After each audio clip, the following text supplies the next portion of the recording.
estimadas alumnas, alumnos, profesores, docentes de nuestra escuela y de la facultad, directoras presentes, vicedecanos y amigos que puedan estar el día de hoy escuchando en esta charla. Les doy la más cordial bienvenida a este conversatorio que nos permite ir enriqueciendo las propuestas educativas y la manera de ejercer docencia este año 2022.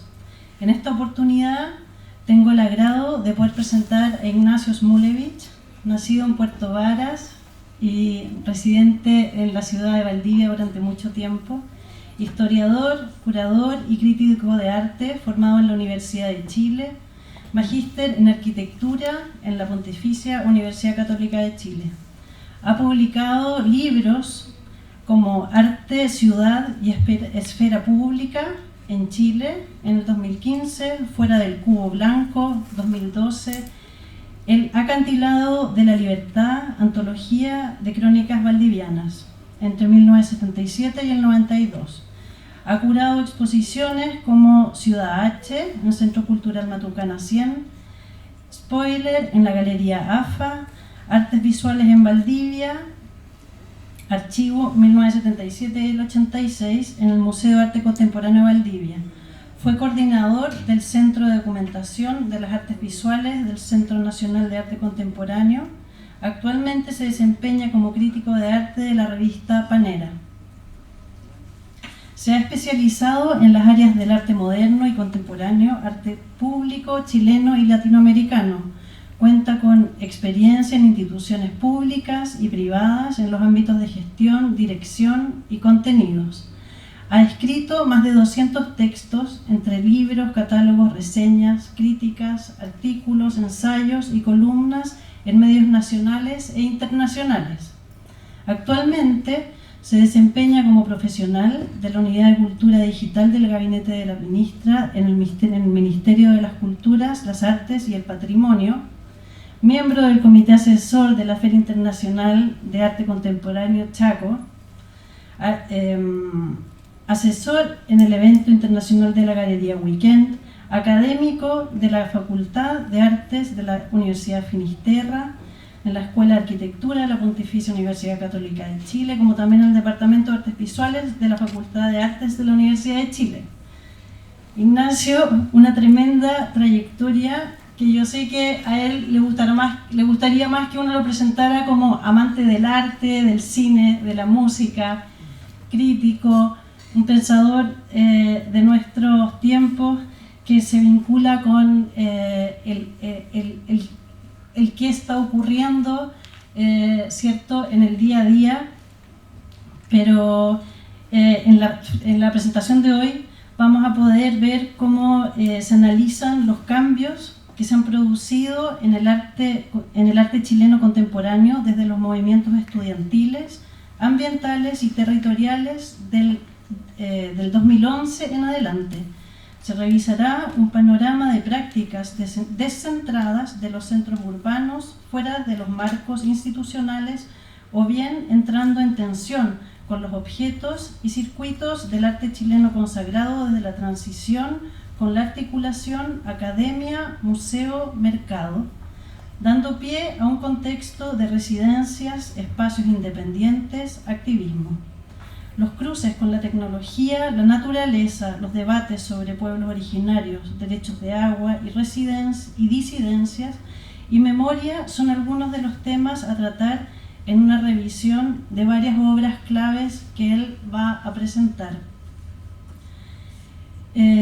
Ahora quisiera invitarte adelante, Ignacio, para poder escuchar tu presentación. Te damos una muy calurosa bienvenida a nuestra facultad. Estamos muy contentos de poder contar con tu presencia el día de hoy.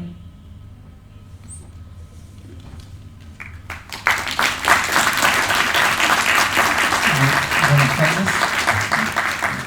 Muchas gracias, Daniela, por la invitación a la escuela, a la universidad.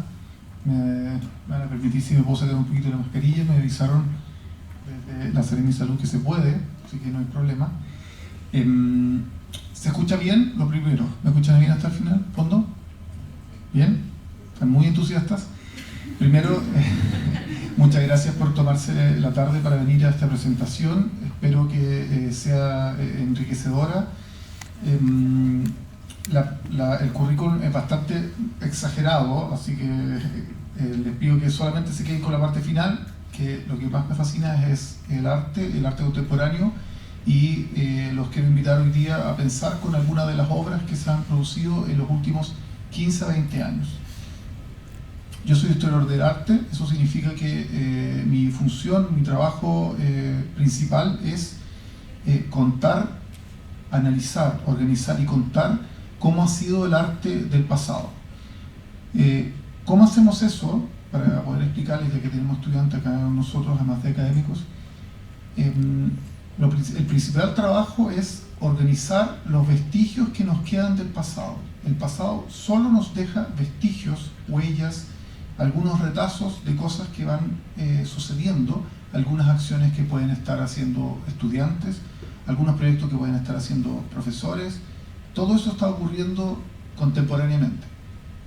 Una vez que eso ocurre, nuestro trabajo es pensar, mirar ese pasado, tomar un punto de vista, analizarlo y construir una historia. Entonces la historia que les vengo a contar hoy día tiene que ver con el arte producido en los últimos 15 a 20 años.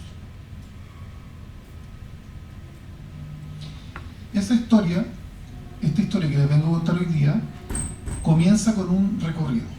Comienza con un recorrido de un estudiante de artes, al igual que ustedes, que cursando su último año en la Universidad Católica de Santiago, decide preparar su proyecto de título. En el proyecto de título, estando preocupado, ansioso, al igual que pueden estar muchos de ustedes, dicen, bueno, ¿qué voy a hacer? ¿Cómo voy a poder impresionar a mis profesores? Porque es mi último año, ¿cómo puedo ser fiel conmigo mismo que he seguido toda una trayectoria? Él dice, ok, mi proyecto de título va a consistir en caminar desde el frontis del Museo Nacional de Bellas Artes hasta la ciudad de Talca, la ciudad en que él había nacido. Pero no va a caminar solo, sino que va a caminar con su tortuga Sancho. La tortuga Sancho, que se alcanza a ver muy pequeñamente en el costado izquierdo, que lo lleva en una mochila que tenía preparada especialmente, va a ser la compañía de este joven estudiante de arte. Y él dice, bueno, voy a salir desde el centro de la historia del arte en Chile, el centro donde se administran las principales colecciones, el centro donde estaba la fundación republicana y moderna del Estado chileno, de la inversión que se hace en la cultura, donde además funcionó la Academia de Bellas Artes y la posterior Escuela de Bellas Artes, y voy a caminar hasta su ciudad natal, que en este caso era Talca. A los 7 días de haber caminado, se encuentra con que es detenido por carabineros y es requisada su tortuga Sancho. Lo que sucedió fue que una asociación de protección, de defensa de los animales, se había enterado que aparentemente este joven artista estaba torturando a su tortuga. Y interpusieron una querella y dijeron, no puede ser. No puede ser que un artista esté torturando a una tortuga, y le requisaron la tortuga y finalmente tuvo que caminar solo, triste y abandonado los últimos 2 días entre el pueblo que había sido detenido, Itagüe, y Talca. Esta pequeña anécdota fue después transportada a dibujos, a toda una presentación de dibujos, ilustraciones que él presentó en su proyecto de título en la universidad. La verdad es que, con sus propios recuerdos me dice, sin causar ninguna impresión en sus profesores. Fue como, bueno, ya me parece que hiciste esto, pero no causó ninguna impresión. Tuve la suerte, en esa época, de que estaba en primero en la universidad. Estaba recién entrando, dije, no, aquí pasó algo. Esto es sumamente interesante. ¿Qué está pasando? ¿Qué está sucediendo en el arte chileno cuando se están produciendo este tipo de gestos en el borde de lo absurdo, en el borde del surrealismo, en el borde del arte, en el borde de lo que nosotros entendemos, bueno, Esto es una obra, es un proceso, es un proyecto, es un dibujo, es una experiencia, es un recorrido, es un viaje. ¿Qué es? ¿Qué es lo que está sucediendo? Y lo primero que me llamó la atención fue justamente la imagen a la izquierda. ¿Qué está pasando con los medios de comunicación? ¿Qué está pasando con los artistas y el impacto mediático? Una acción sumamente poética, simbólica, de caminar por el territorio y pasar por el paisaje, producto de una comedia de equivocaciones, termina siendo una acción que es, que es castigada, que es censurada, que es finalmente inconclusa. Sin embargo, aparece y queda registrada en un medio de comunicación. Creo que aquí se está produciendo algunas cosas que me gustaría comentarles hoy día. Hoy día les quiero hablar de arte contemporáneo, pero principalmente quisiera que reflexionáramos, especialmente los artistas jóvenes que se están formando acá, en lo que se ha producido en la sociedad chilena y la sociedad en América Latina, especialmente, entre fines del siglo XX y inicio del siglo XXI. ¿Qué estamos viviendo? ¿Estamos viviendo realmente en un aquí y ahora, en un presente que es este actual, o bien estamos completamente interconectados a cada segundo, comunicándonos con un mundo que es global, que es desterritorializado, en el cual ya no hay fronteras entre los países, ya no hay límites entre el Estado-nación? ¿Cuál es la historia que yo puedo contar si yo soy historiador del arte? ¿Cuento la historia del arte chileno o cuento la historia de un arte internacional global? Al año siguiente se realizó una intervención, no sé si algunos de sus profesores quizás la recuerdan con mayor detalle, en que estudiantes de arte también, que han sido algunos de los actores más relevantes desde mi punto de vista en el arte chileno en los últimos años, bueno, y que duda cabe en la política contemporánea, estudiantes de arte cubrieron con bolsas de plástico de diferentes supermercados, cubrieron la que es la casa de arte que alberga la Pinacoteca de Concepción. Este es un edificio que donó el gobierno mexicano después del terremoto del 60 y donde se alberga la colección de pintura tradicional chilena, especialmente de la generación del 13. Cubrieron el edificio completo en protesta a la implementación del famoso CAE, que es una de las demandas que se está implementando o solucionando con el actual gobierno, y lo cubrieron el día, si mal no me equivoco, lunes 18 de la noche, y el martes 19 de la mañana amaneció completamente tapado el edificio, sin poder ingresarse, clausurando la historia del arte tradicional, diciendo, bueno, esto es algo que está apelando a la sociedad, que está apelando a la realidad. Ahora, también hay dos temas que están sucediendo en estas dos obras. Por un lado está el tema del medio ambiente. Estas son bolsas de plástico recicladas que se están volviendo a dar una vida con una intervención efímera, con una intervención monumental también, de una escala gigante, al igual que un recorrido bastante grandilocuente entre Santiago y Talca, que fue el caso de la obra que les comenté recién, de Diego Lorenzini. Estas dos obras que han pasado completamente desapercibidas en la historia del arte chileno reciente, me hablan de lo que está sucediendo o lo que ha empezado a suceder desde principios del siglo XXI. Lo que ha empezado a suceder, que es lo que quisiera que ustedes exploraran también en sus investigaciones, en sus búsquedas, es que el arte chileno se ha movido de su centro.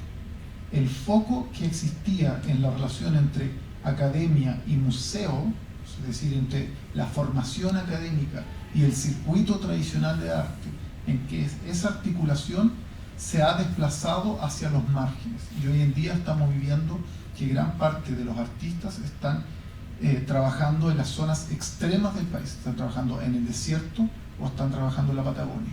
¿Qué significa eso? Significa que lo que es lejano, hoy en día el arte está produciendo ese efecto de que lo que es lejano, lo que es inaccesible, lo que el ciudadano común no puede acceder, aquello que está en otra frontera, el arte lo está volviendo cercano.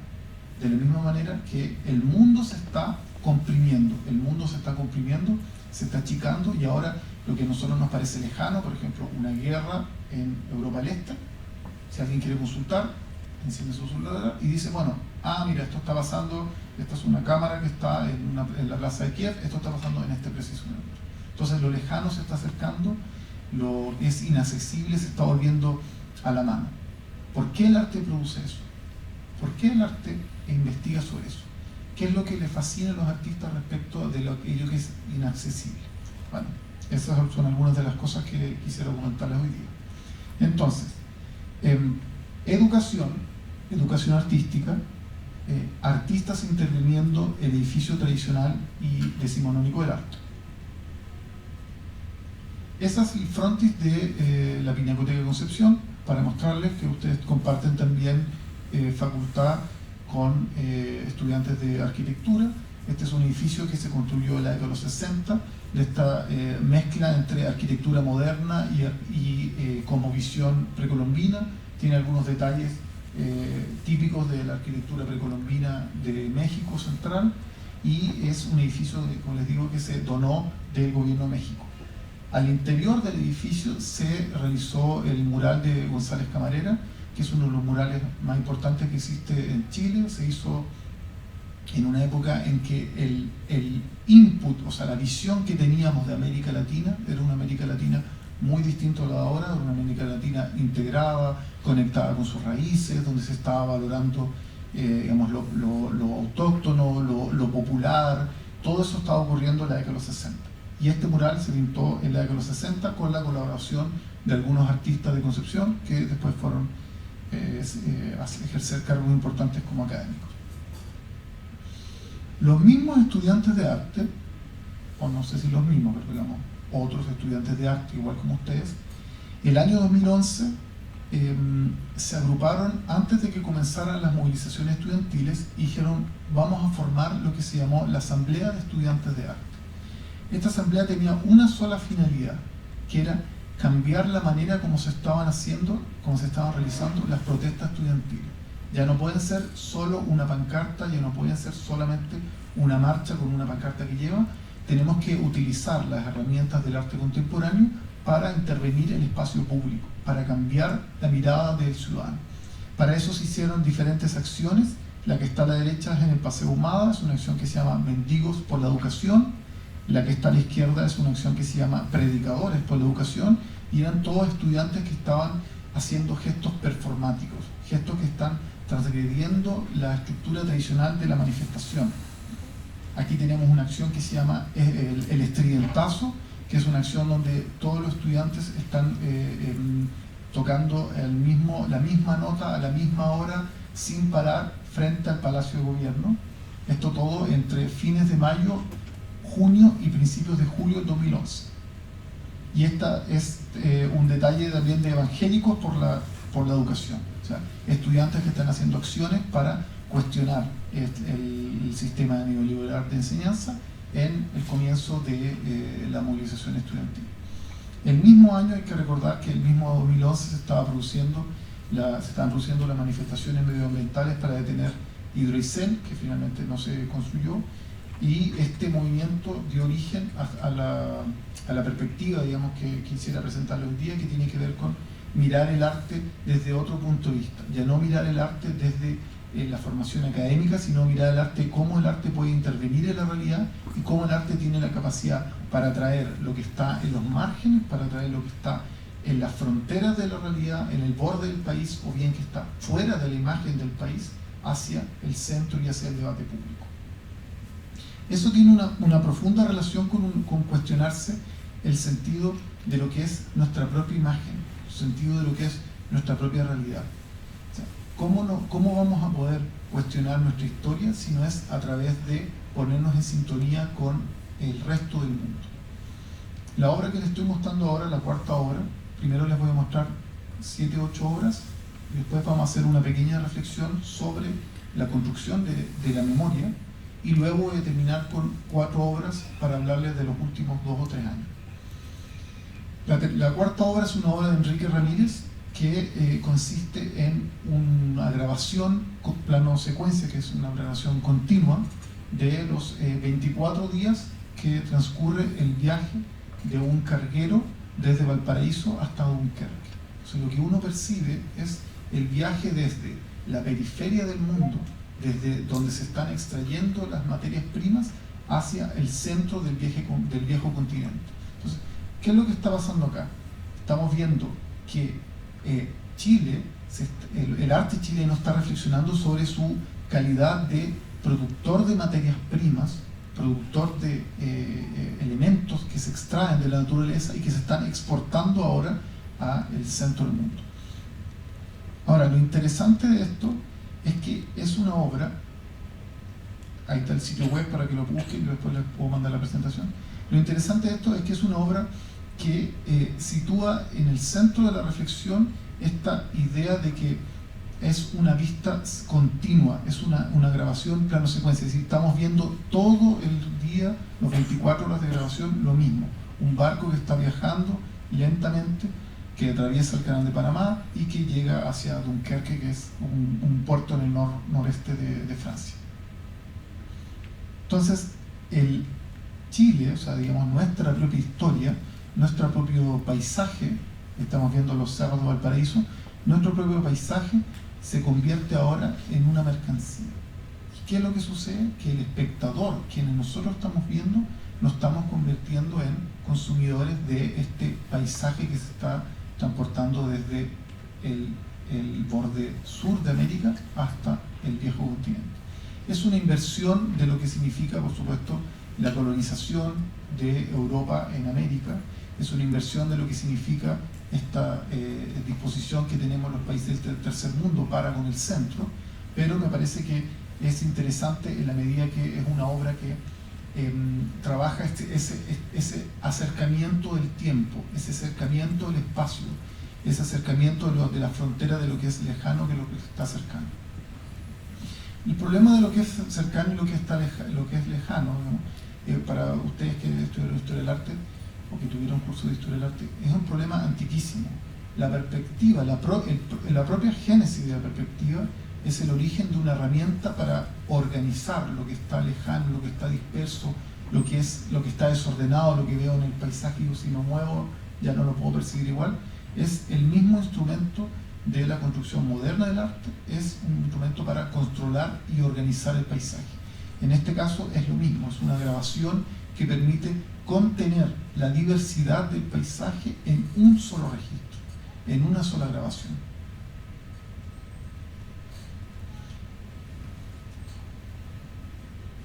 Y esta idea de cuestionar el centro, de tensionar el centro con la periferia, lo más probable es que no exista ninguna obra en los últimos años que sea más radical que esta. Este es un tambor que me imagino que a sus profesores de arquitectura les va a interesar, que es una estructura geométrica con unos tensores metálicos y por dentro de un material, es un tambor que se utiliza para la minería, un tubo gigante que se utiliza para la minería, donde en su interior los artistas dispusieron de 300 microparlantes para hacer que en su interior, cuando uno ingresara, tuviera la experiencia de un sonido completamente envolvente. Pero, ¿cuál era ese sonido? Ahí está la construcción. Lo que uno escuchaba cuando entraba, solamente podían entrar 6 personas a la vez. Subías por una escalerita muy chiquitita que tenía en la entrada y en el que está el frontis del Museo Nacional de Bellas Artes. Y lo que uno escuchaba cuando ingresaba a ese tambor eran pasos, sonidos, caminatas de personas que estaban en la Antártida. Lo que se hizo fue que uno de los artistas, Ariel Bustamante, hizo una residencia en la Antártica, en la base chilena, y ahí registró sonidos, movimientos, trabajos, la gente trabajando con palas, trabajando ahí en la misma estación, y eso se transportó a una experiencia inmersiva al interior de este tambor, que era un tambor cerrado donde no permitía que ingresara ningún sonido. Entonces era una especie de caja de resonancia, era una especie de nave que te transportaba, era una especie de viaje extemporal que te sacaba de la realidad urbana, te transportaba del sitio donde estaba situado, desde el centro del mundo del arte, y te llevaba a la Antártica, lo más lejano, lo más inaccesible. Ahora, lo interesante también es que la Antártica es la única zona del planeta que se encuentra protegida de la intervención humana. ¿Qué es lo que significa esto?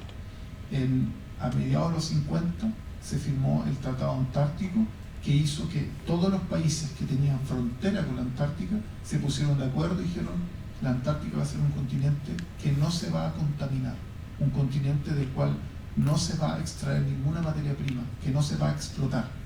Y eso hace que sea un continente esencialmente para el conocimiento científico, para la investigación. Entonces, ¿qué es lo que se saca si no se puede sacar nada? Tampoco se puede llevar, no se pueden llevar cosas, no se pueden dejar desechos. Se sacan sonidos, se sacan experiencias, se saca este registro de la esencia de lo que es estar en la Antártida. Ahí está el detalle. 6 personas ingresan al tambor. La obra dura alrededor de entre 6 a 10 minutos. Es un registro de esa caminar por la base antártica chilena. Ahora, no es solamente que los estudiantes de arte estén instalando nuevos temas, y no es solamente que los estudiantes de arte estén haciendo estos viajes saliendo del centro. También hay nuevas preguntas que están apareciendo, como por ejemplo, imagino que lo habrán vivido o lo estarán viviendo también acá al interior de la universidad, cómo ha sido la transformación de todo el movimiento feminista. ¿Qué significa eso? ¿Cómo se puede reescribir la historia del arte con perspectiva feminista? ¿Cómo se puede replantear la mirada que tenemos respecto de cómo nosotros leemos el pasado, cómo leemos nuestra propia historia? Bueno, una de las estudiantes de arte más destacadas en los últimos años, que ha hecho proyectos de reflexión sobre la historia de lo femenino en consonancia con el mundo de los pueblos originarios, es Paula Coñepán. Esta es una obra donde invita a su madre a que se entierre en la tierra, en un sector rural, y que le va a hacer un vaciado de su cuerpo durante un periodo. Ustedes saben que el yeso se seca relativamente rápido. Hace un vaciado de hasta la mitad de su cuerpo, que está recostado en cuclillas. Una vez que está el yeso ya más seco, más firme, la propia artista se instala en el mismo lugar en el que su madre, o sea, ocupa el lugar que su madre había utilizado como origen, como modelo, como molde. O sea, todo lo que su madre había sido como molde, origen o modelo es ahora utilizado corporalmente por la propia artista, que es la fotografía que está acá. Ella se instala en el mismo molde que era su madre, para ver qué tan cercana es, para ver qué tan distante es, para evaluar de qué manera su propio cuerpo es distinto o idéntico al cuerpo de su madre. Es decir, estamos viendo obras que sacan del paisaje, retiran del paisaje elementos sonoros y los llevan al centro, o bien obras que están interviniendo en el paisaje y llevando temas ya no solo de experiencia, sino ahora de identidad.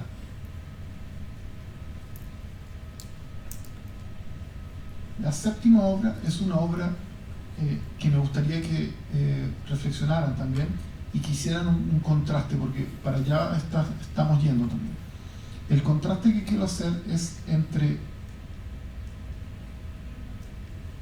mover experiencias, mover elementos que son anicónicos, es decir, abstractos, mover información, como es el registro sonoro de la Antártica, versus poner el cuerpo. ¿Qué significa poner el cuerpo versus sacar de ahí una información?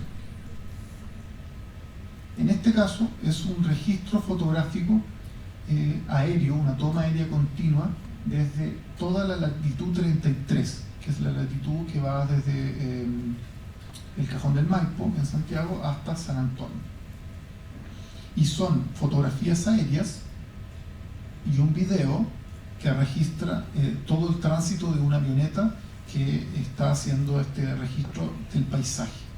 En el registro del paisaje, ahí se alcanza a ver bien, no hay personas, casi no hay movimientos seres humanos. La ciudad, el paisaje, la naturaleza se vuelve un elemento netamente visual. ¿Sí? Se pierde la individualidad por esta idea de un continuum, se pierde la individualidad. se pierde la identidad de las personas, se pierde la subjetividad por una toma continua, por una fotografía continua del paisaje. Entonces, si se fijan, el contrapunto que he querido hacer con estas obras tiene que ver, por un lado, con lo local y lo global, con el centro y la periferia, con el cuerpo y lo que es anicónico, es decir, lo que es abstracción, el cuerpo y la abstracción.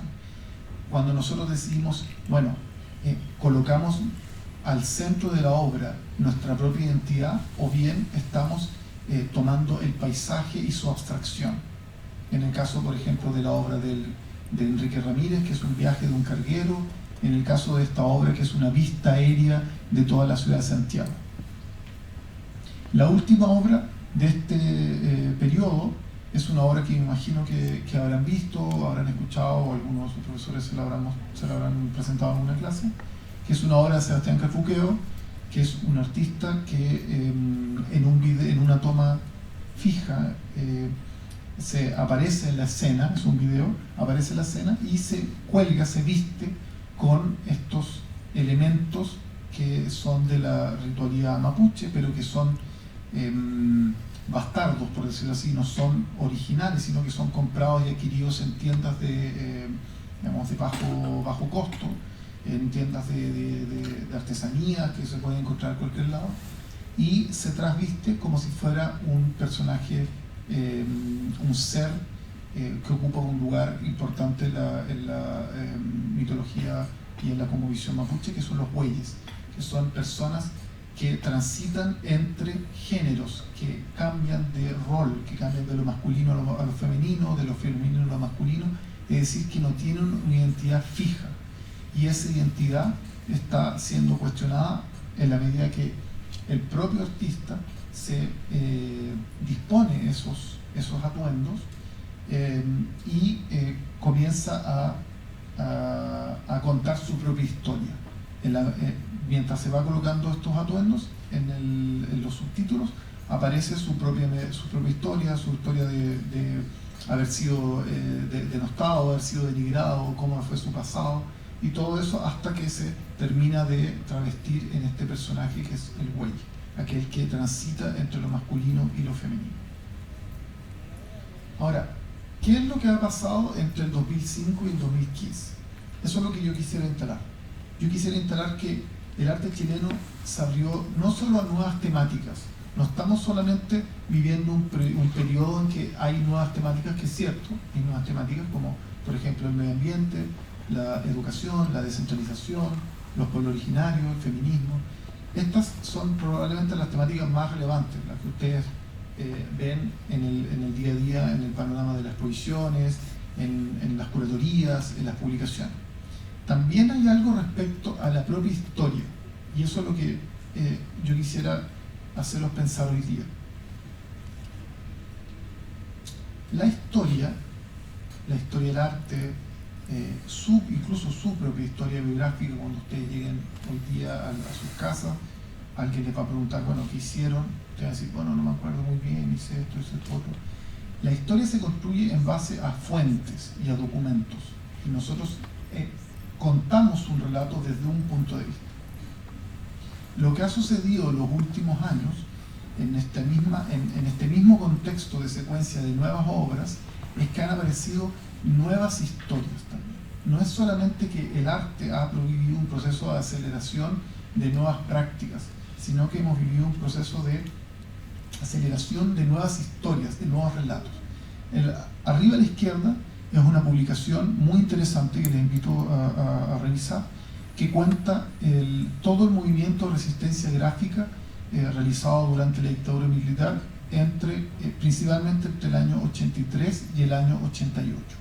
Este movimiento de resistencia gráfica, es decir, de afiches, de dípticos, de polípticos, de revistas, se estudia en base a dos talleres, la APJ, que es la Asociación de Plásticas Jóvenes, y el taller Sol. Es la primera investigación en arte chileno que revisa el activismo en contexto de la dictadura. Hoy, es decir, ayer se inauguró una muestra en el Centro de Arte Reina Sofía que revisa este mismo fenómeno de activismo gráfico alrededor de todo el mundo. Y hay una serie de colectivos chilenos que están participando en esa exposición. En el costado derecho de ese libro está la primera mirada obligada, se podría decir, o bien propuesta, del propio Estado chileno para decir, miremos qué es lo que está pasando en todas las escenas regionales. Y ese fue el proyecto Traslado, que me imagino que algunos de sus profesores de la licenciatura de arte participó, el proyecto Traslado. Al costado derecho fue el primer concurso que nos tocó liderar en el Centro de Documentación, vinculado a la relación entre el arte chileno y el mundo exterior y la globalización. Es decir, la primera vez que nos estamos preguntando, invitando a investigadores, decirle, no piensen solamente en las fronteras del Estado de Nación, piensen en cómo se puede relacionar Chile con el mundo. Entonces llegaron ensayos de artistas en el exilio, de artistas en Venezuela, artistas chilenos en Venezuela, artistas chilenos vinculados con Brasil, artistas chilenos vinculados con Alemania. Todo eso para hablar de Chile más allá de sus fronteras. Y en el costado derecho es el primer libro que publicó el año pasado el Ministerio, donde se revisa la producción de artistas mujeres realizada desde 2010 en adelante. Al costado izquierdo abajo es el primer estudio que se realiza sobre la escena de Concepción: teatro, cine, música, arquitectura, muchos textos de arquitectura, artes visuales por supuesto, y los invito a que lo busquen porque es el primer libro que cuenta la historia del arte contemporáneo en Concepción desde los 90 en adelante. Y a la derecha la primera publicación sobre arte y naturaleza en Chile. Entonces todo esto ha hecho cambiar la mirada como nosotros vemos nuestro pasado histórico. ¿Cómo lo veíamos antes? ¿Por qué les digo que estos temas son nuevos? ¿Cómo veíamos nuestro pasado antes? Bueno, probablemente, y aquí sus profesores que tienen un poco más de experiencia, no voy a decir de edad, que tienen más experiencia, podrán recordar que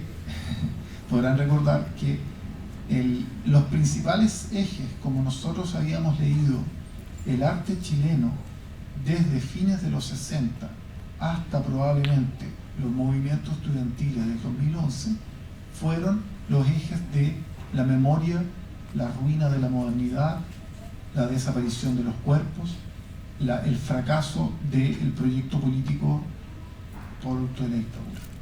Ese es el principal eje bajo el cual nosotros miramos nuestra historia. Por eso que es tan importante que ustedes que están en periodo formativo entiendan cómo se leyó la historia hasta cierto punto y cómo se está pensando leer hacia el futuro. Hasta cierto punto se habló mucho de trauma, de memoria, de desaparición. ¿Hoy se habla de eso o no se habla de eso? El próximo año se cumplen 50 años del golpe militar. ¿Qué representa para un artista joven el golpe militar? ¿Qué imágenes se le vienen a la cabeza? ¿Qué recuerdos tiene? ¿Representa algo el hecho de ver la imagen de la moneda en llamas? ¿Representa algo de saber que la persecución y la desaparición de personas es algo relevante todavía hoy en día en su propia práctica? En la mañana tuvimos una sesión de visionado portafolio con algunos de sus compañeros, con artistas de los últimos años, y me llamó la atención que el tema, muchos de los artistas que expusieron eran artistas que trabajaban con el tema del cuerpo, pero no con el tema del cuerpo social, no el cuerpo social, sino el cuerpo biográfico, con la autobiografía. Y la historia del arte chileno, la historia del arte chileno que está cambiando mucho en estos últimos 10 años, en base a esa lámina que les presenté con las publicaciones más recientes, con esta nueva mirada curatorial, con esta nueva mirada histórica. La historia del arte chileno se había escrito en base a dos grandes relatos. Teníamos un relato que veía la relación entre la censura y la metáfora, entre la posibilidad de un arte durante el fin de los 70 y principios de los 80 de volverse un arte tan complejo, tan radical, tan experimental, que los censores no eran capaces de interpretar que eso hubiese sido una crítica a la dictadura militar. A esa estrategia, esa es la estrategia que tomó, digamos, Nelly Richard para interpretar el arte chileno y decir, esta es una escena de avanzada, una escena que está produciendo signos que el propio poder no es capaz de reconocer. y eso se publicó a fines del año 86 en un ensayo bilingüe que se llamó Margen Instituciones. El segundo gran relato del arte chileno tenía que ver con las expansiones de la academia, cómo el museo y la academia se va abriendo a nuevas prácticas. Y ese fue el libro Chile Arte Actual de Gaspar Galaz y Milan Ignich. Finalmente, una reflexión muy interesante que se ha producido en los últimos años, que tiene que ver con América Latina. ¿Qué sabemos de la relación entre el activismo en Chile y en América Latina? Y esa es la publicación que sale al costado derecho, que se presentó con una muestra en el Reina Sofía el año 2012, que se llamó Perder la forma humana. Entonces, esa es la manera como nosotros leíamos nuestra historia. Ahora hay otras maneras de leer nuestra historia. Pero también es interesante que ustedes, como artistas jóvenes, a los cuales recién les acabo de mostrar 8 obras representativas de los últimos años, vean cuál era ese gran relato. El relato de los 60 era un relato que, de los 60, 70 y 80, era un relato que intercalaba la relación entre el arte moderno, el arte que está avanzando y colaborando en los cambios sociales, y las ruinas de la modernidad, las ruinas de ese proyecto moderno. Aquí vemos una fotografía de la Academia de Bellas Artes en llamas. Aquí vemos una fotografía de la construcción de la sala Mata en el Museo Nacional de Bellas Artes, en el subsuelo, cuando se estaban removiendo los cimientos de la institucionalidad artística para darle espacio al arte contemporáneo. Aquí vemos los artistas en el desarrollo urbano, en el proyecto moderno, los artistas abandonando su función, llamémoslo así, decorativa, burguesa, abandonando su función netamente estética y acercándose a la función social, a la función urbana. Ahora el arte iba a tener un rol en la transformación de la ciudad, ya no solo de la institución artística, ya no solo del público que iba al museo, sino el arte iba a tener un rol en la transformación misma de la ciudad. Pero esa transformación también tenía un tinte político, no era solamente transformar la funcionalidad de la ciudad, sino era también transformar la propia estructura de la sociedad. Y eso fue toda una generación de artistas, imagínense, toda una generación de artistas que desde los 60 hasta principios de los 60 se volcó a la transformación de la sociedad.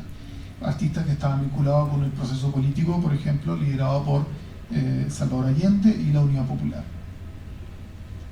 O bien artistas que estaban haciendo las primeras intervenciones con la naturaleza.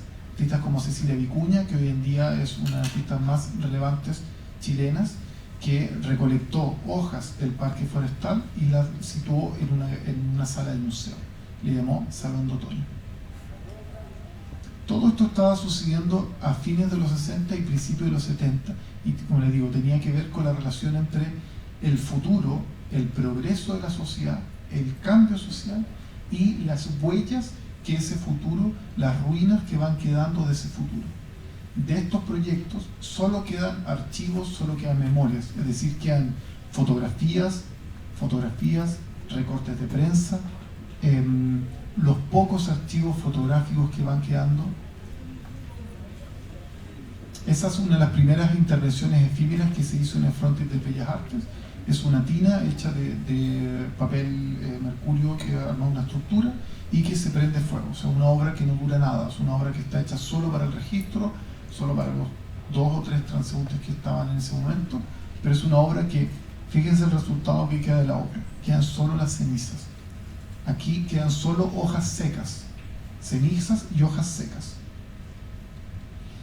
En este caso es probablemente el edificio más importante que resume la historia de Chile de los últimos 50 años, que es el edificio de la UNTAD 3, que fue una conferencia que se hizo en abril del año 72 desde las Naciones Unidas para los países, el desarrollo de los países del tercer mundo. ¿Qué es lo que sucedió? Que el arte se puso al servicio de este edificio. Una comisión invitó a que 35 artistas hicieran intervenciones en diferentes sectores del edificio. Esta es una de ellas, la que ven ahí. Este es un ventilador de aire, que salía del comedor que estaba en el subsuelo y que fue desaparecida y destruida durante la dictadura militar. realizado por Félix Maruenda. Pero también se estaban fundiendo el arte popular, o sea, se estaba realizando una fusión entre el arte popular y el arte elevado, el arte digamos, que está en los museos. Y eso estaba sucediendo también a fines de los 60 y principios de los 70. Lo que les estoy mostrando es precisamente muy interesante porque de esta historia solo tenemos ruinas, solo tenemos fotografías, huellas, solo tenemos vestigios de obras que alguna vez ocurrieron, pero de las cuales se pasó al olvido. Es decir, hay una memoria que está enterrada, hay una memoria que está profundamente opacada, que profundamente olvidada, profundamente castigada, que ese es el efecto que tuvo la imposición de la dictadura militar, la imposición de otro modelo de sociedad, que fue enterrar una parte de nuestra historia. Aquí se ve una fotografía que lo estábamos conversando recién con su profesor, que es una fotografía que formaba parte de la exposición Grabado hecho en Chile, que se hizo el año pasado. Es una fotografía que registra un taller de grabado de Eduardo Vilches en las poblaciones. Hacia fines de los 60, principios de los 70, el arte ya no tenía ningún lugar en los museos, tenía que estar en las poblaciones, tenía que estar con las personas. ¿Y cuál habrá sido el rol del arte? Bueno, transformar la mirada a través de la educación artística. Esta es una de las últimas imágenes del periodo, es una exposición que se iba a inaugurar el 11 de septiembre de 1973, de gigantografías de obras que se estaban haciendo, imagínense cómo ha dado vuelta al mundo, contra el fascismo, unas jornadas que se hicieron, jornadas antifascistas en la Universidad Técnica del Estado, organizada por artistas, diseñadores, todas las personas que trabajaban en el mundo del desarrollo técnico y tecnológico del país. La exposición fue, por supuesto, no pudo ser inaugurada por producto del golpe y fue recuperado el proyecto completo para la primera exposición del Centro Nacional de Arte Contemporáneo en 2016. ¿Y qué atrajo todo esto? ¿Qué fue lo que significó? Significó que gran parte de nuestra historia, una parte importante de nuestra historia, tuvo que ser enterrada, quemada, destruida, y otra tuvo que salir al exilio, tuvo que viajar. Esta es una fotografía de Germán Aristizábal, quien lamentablemente falleció el año pasado en Valdivia, viajando junto a Guillermo Deisler desde el aeropuerto de Santiago hacia París. 2 años después de que habían estado en el exilio, Germán Aristizábal aparece aquí actuando en la primera película que se hizo sobre los exiliados, que se llamó Diálogos de Exiliados, de Raúl Ruiz, que registra en su primera escena de la película, que la pueden ver porque está en YouTube. En la primera escena registra un personaje que le pregunta: bueno, pero ¿tú de dónde vienes? Y el otro le dice: pregúntame de dónde vienes. Y dice: ¿vienes de Rumania? No, mucho más lejos. ¿Vienes de Hungría? No, mucho más lejos. ¿Vienes de Armenia? No, mucho más lejos. Y así están 3 minutos y él nunca le puede achuntar al país de donde realmente viene, que es Chile, el país que está más lejos, el país que está mucho más lejos. Eso es lo que se instala. Lo que se instala es un país que ha pasado a enterrar su historia, enterrar su modernidad, enterrar su pasado, a la desaparición de cuerpos, y un país que está demasiado lejos, mucho más lejos. Esta es una película que se llama Missing, que fue de Costa Gabras, el año 82, que le invito a que lo vean, que tiene que ver justamente con la desaparición de los cuerpos. El año 2010 se produjeron algunas de las películas más interesantes del último año.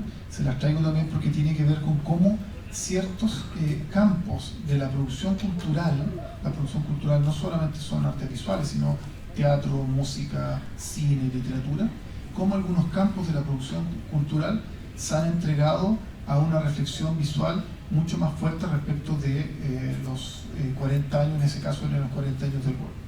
Esta es la película de Pablo Larraín, Postmortem, que narra la historia de un médico que tiene que ejercer en un hospital mientras están haciendo la autopsia al cuerpo de Allende, y que después aparece como una especie de personaje anodino frente a los detenidos desaparecidos.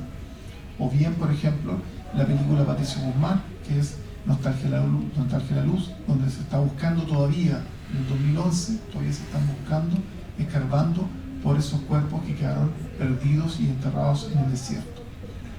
O, por ejemplo, una versión mucho más compleja, mucho más con otros puntos de vista, que como es el caso de la muerte de Pinochet, de los documentalistas Bettina Perut y Iván Osnovikov, donde se muestran 4 puntos de vista de 4 personas completamente ciudadanos comunes y corrientes frente a los últimos días de Pinochet, cuando ya estaba en el hospital y en la antesala de su muerte. Entonces hay una señora que es pinochetista, que va hacia de barra, hay una persona que es hijo de detenido desaparecido, hay un tipo que estaciona autos. Entonces, 4 puntos de vista para contar un mismo hecho, presentada el año 2011. Bueno, entonces, para ir cerrando, las últimas reflexiones. ¿Qué es lo que representa hoy en día el nuevo milenio? ¿Qué es lo que representa para el arte chileno nuestra propia historia local? La historia local, la historia que está hoy en día enraizada, que estamos próximos a cumplir los 50 años, ¿representa algo realmente para los artistas jóvenes? Es algo que uno esté reflexionando y diga, bueno, la visualidad hoy en día está reflexionando sobre el pasado a la misma manera como lo estaban haciendo, por ejemplo, Gonzalo Díaz, Eugenio Gilborn y todos los artistas importantes de la transición. O bien estamos frente a un nuevo fenómeno, estamos a un fenómeno de artistas que están deslocalizados, estamos frente a un fenómeno de artistas que están trabajando el fin del humano. Estamos frente a artistas que ya no están pensando en la historia de Chile, no están pensando en la historia de la nación, están pensando en las historias no contadas de los pueblos que aún no son nación. ¿Cuál será esa historia? Y bueno, yo creo que ha habido grandes cambios. Creo que mi punto de vista es que ha habido grandes transformaciones en los últimos 10 años. Y esas transformaciones, imagino que ustedes también las han vivido, las han percibido, han tenido que ver, por un lado, mi principal punto de vista es que uno de nuestra principal transformación, que es el cambio del foco desde nuestra mirada hacia adentro, mirarnos a nosotros mismos hacia adentro, con una mirada hacia afuera. O sea, estamos viendo no estamos ya tan curiosos, no estamos tan intrigados sobre cómo sucedieron los acontecimientos que sucedieron. Estamos más intrigados por saber qué representa o qué representó en la historia del planeta, en la historia del mundo, la historia de Chile. Entonces, este libro que está acá, por ejemplo, sigue el rol que jugó la Unidad Popular al interior de la Guerra Fría. Ya no estamos hablando de la propia historia de Chile, sino que estamos hablando de Chile al interior de un contexto global, de una historia planetaria. Ya no estamos pensando solamente en nuestras propias fronteras. Ya no sirve pensar solo la historia del arte en Chile. Se necesita pensar algo que esté más allá de los márgenes. Por otro lado, un libro fascinante que los invito a que lo vean, digamos, que lo busquen, que es de un historiador, ensayista y filósofo que se llama Cristóbal Marín, que tiene que ver con la relación entre los cuerpos que se sacaron de la Patagonia y que se llevaron a los museos de historia natural en Londres. Entonces, él ya no está preocupado necesariamente de la propia historia local, sino de cómo el pensamiento occidental se ha apropiado de los cuerpos ajenos y, por sobre todo, cuál es el lugar que ocupamos nosotros, cuál es el lugar que ocupamos los intelectuales que hemos recibido los privilegios de poder estudiar en universidades, de poder viajar, de poder recorrer el mundo. Cómo nosotros podemos reflexionar sobre lo que hemos dejado afuera, cómo podemos reflexionar sobre aquellos cuerpos que no hemos integrado. Y ese rol es alguno de los roles que se está jugando hoy en día en la nueva Constitución. Como no los voy a invitar a votar ni a apruebo ni rechazo, pues ustedes están en su libre elección. Sin embargo, hay 4 obras con las que quisiera terminar. Una de ellas tiene que ver con justamente esta relación de cómo hacer la humanidad después de la catástrofe. ¿Qué pasaría si hay una inundación planetaria o una gran tormenta y finalmente perdemos toda nuestra cultura material, perdemos nuestros límites como seres humanos? ¿Qué otro tipo de especies van a aparecer en un mundo post-apocalíptico? Este es un proyecto de Cristóbal Sea, un artista chileno que muy interesante, que lo invito a investigar, que se llama Seguidores del Diluvio. Es decir, son personajes que construidos digitalmente, que en base a algunos personajes como reales, pero en base a otros personajes ficticios, son personajes digitales que se construyen con esta imagen de cómo sería el mundo después de una gran catástrofe. ¿Qué pasaría si hay una gran inundación? ¿Qué pasaría si la humanidad fracasa? Bueno, aparecen otro tipo de especies, mezclas de especies, por ejemplo, seres que mezclarían lo humano con lo animal, seres que mezclarían lo digital con lo analógico, etc. Así también, ¿qué pasaría si se nos acaba el agua? ¿Qué tipo de creación se puede hacer con las últimas gotas de agua que están quedando en el territorio? ¿Qué pasaría si los ríos se secan? ¿Qué pasaría si es que ahora el arte se ha enfrentado a que ya no tiene esa materia que había sido tan importante como es el agua?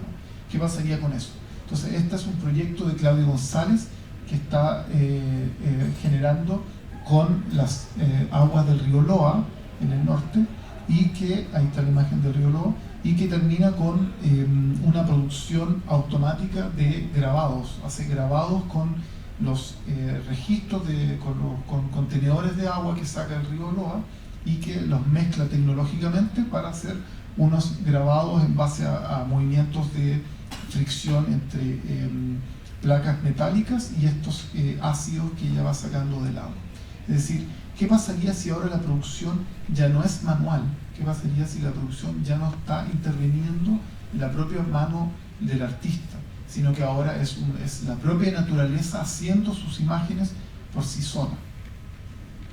Lo mismo está sucediendo en este video de Sebastián Calfuqueo, en donde él se sumerge en el agua y aparece como un ser que está completamente despojado de su humanidad, que es un ser que está fundido completamente con la naturaleza, donde, si fijan, es una performance, pero es una performance donde parece ser que el cuerpo pierde su rigidez, pierde su horizontalidad y se empieza a fundir con el paisaje.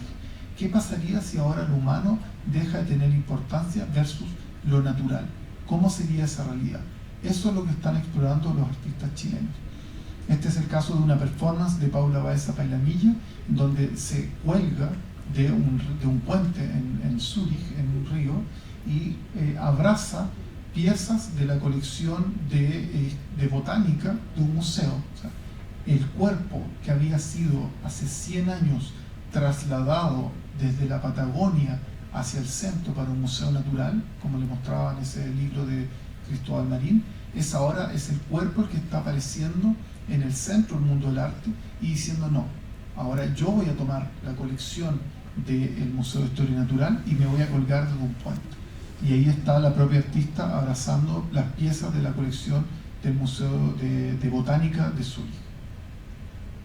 Finalmente, la última obra que les quiero presentar, el último proyecto que les quiero presentar, habla justamente de esto. Y me gustaría que en su imagen les quedara este contraste entre artistas que están instalando el tema de los pueblos originarios a partir de poner el cuerpo, llevar el cuerpo y llevar el lenguaje, no solamente el cuerpo, sino también llevar el lenguaje,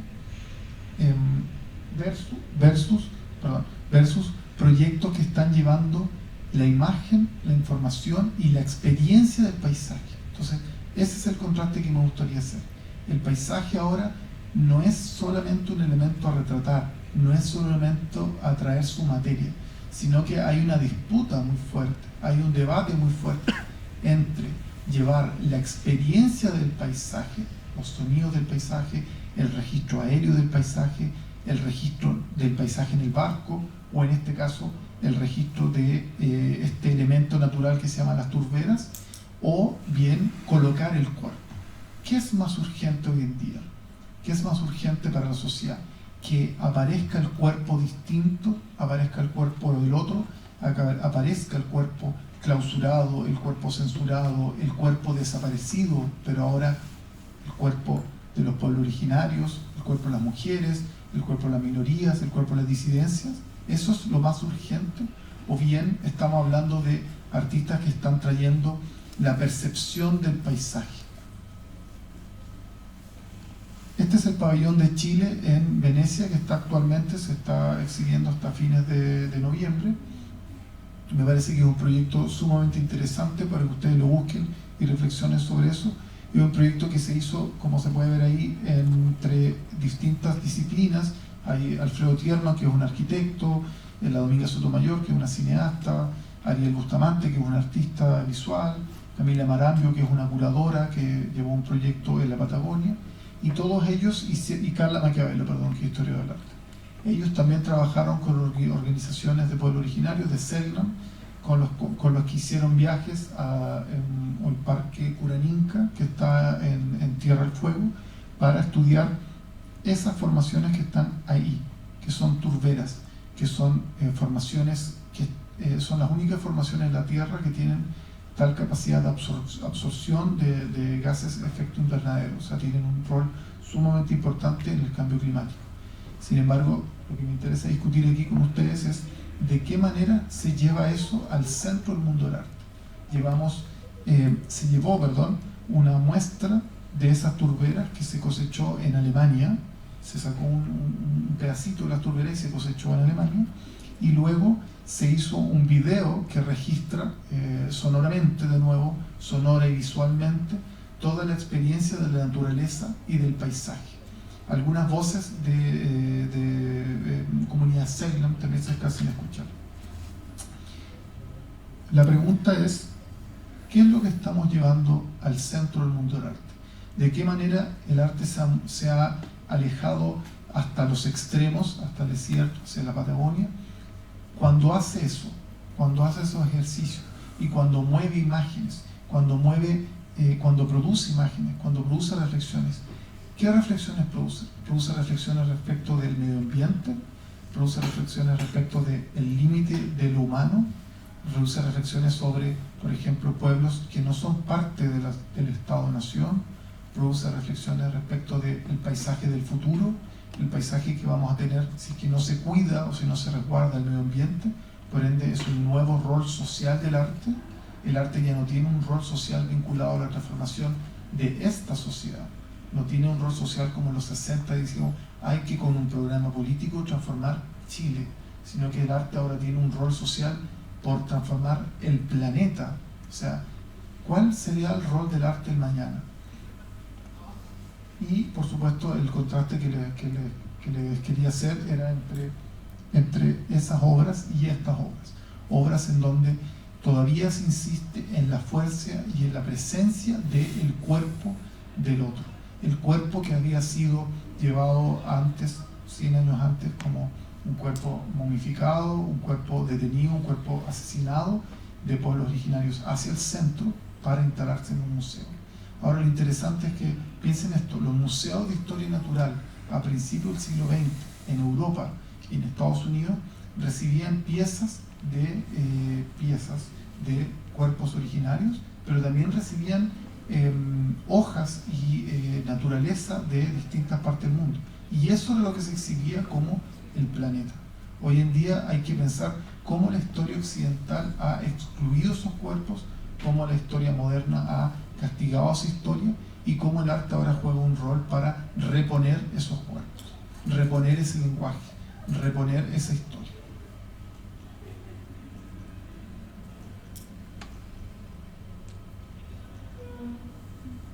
Eso.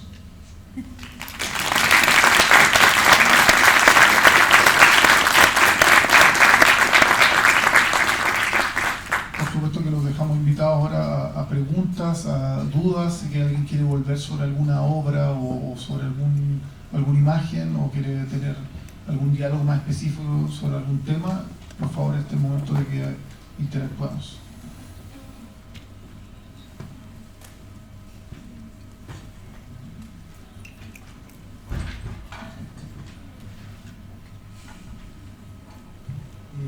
Bien, agradecer a Ignacio la presentación, una presentación llena de contrastes, de preguntas. Y respecto a lo mismo, respecto a las preguntas, me gustaría que aprovecháramos la instancia, aprovecháramos la visita de Ignacio e invitar a los estudiantes que realicen o formulen algún comentario a propósito de la presentación. Creo que es la instancia del momento, así que cordialmente invitados.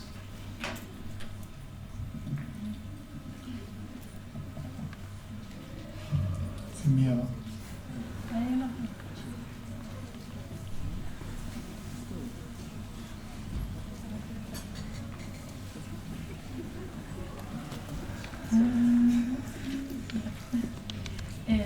Disculpe, quería preguntarle sobre la última obra. No sé si entendí mal, pero no era la última, era esa.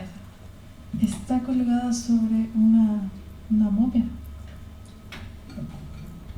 Sobre una momia. No, perdón, está colgada sobre un puente. Lo que sujeta, perdón, ¿de qué está agarrada? Está agarrada de piezas de la colección del Museo Botánico de Zúrich. Cuando digo piezas de la colección del Museo Botánico, son ramas, hojas, elementos naturales que estaban en la colección del Museo Botánico de Zúrich. Y esos elementos naturales, ramas, hojas, no sé si se alcanza a ver bien. Es que de repente empecé a ver como caras y llegó la palabra momia y fue como... Ella está colgada de eso, y eso es lo que cuelga desde un puente en el centro de Zúrich. Y por eso me parecía que era interesante, porque era sacar objetos de una colección patrimonial, una colección de un museo botánico, apropiarse de esos objetos, retirarlo de su entorno natural y tomarlo y decir esto proviene de nuestra América, por decirlo así. Entonces hay un reclamo por los objetos, ahora también estamos viviendo un proceso de repatriación de muchos objetos de museos patrimoniales o históricos, y se están devolviendo. De hecho, muchos de los pueblos originarios están pidiendo que les devuelvan sus antepasados, que nosotros vamos al museo y están exhibidos ahí. Ya, voy a aprovechar de hacer la otra pregunta, Sí, porque la primera que hice fue muy tonta. No hay ninguna pregunta tonta. Quiero saber qué es lo que usted como artista más disfruta hacer, como, ya, soy artista, porque hago esto y soy feliz cuando lo hago. ¿Qué le gusta a usted como del arte hacer? Esa es una pregunta difícil de contestar porque no soy artista, soy historiador del arte, entonces no hay... Pero yo creo que igual es artista. ¿Perdón? Yo creo que igual es artista. Ah, si lo pones en esos términos, lo que más disfruto hacer es escribir. Eso es arte. Gracias. Tendrías que tú evaluarlo, si es que es arte o no, tendrías que leerlo. Si te parece que puede ser mal arte, puede ser buen arte, no sé. Sí, eso es lo que yo más disfruto. Gracias.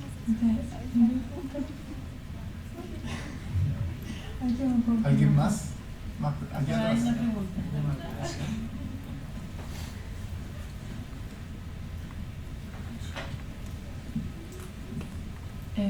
Yo tengo una pregunta desde la política y cómo se vio que quizás no desapareció, pero sí como dijo que el artista se desvinculó del problema social un poco para enfocarse en el cuerpo o cuerpa. ¿Cómo cree que sucedió eso? Porque si yo lo miro, según yo, después del golpe de Estado, salió el tema y se siguió luchando. Sin embargo, nuestro país tiene una inclinación a la derecha e igual para que pudieran volver esos temas a los medios de comunicación que realmente llegan a la gente de cualquier género, clase social, etcétera, que es la tele, se tuvo que hacer una revuelta, un levantamiento.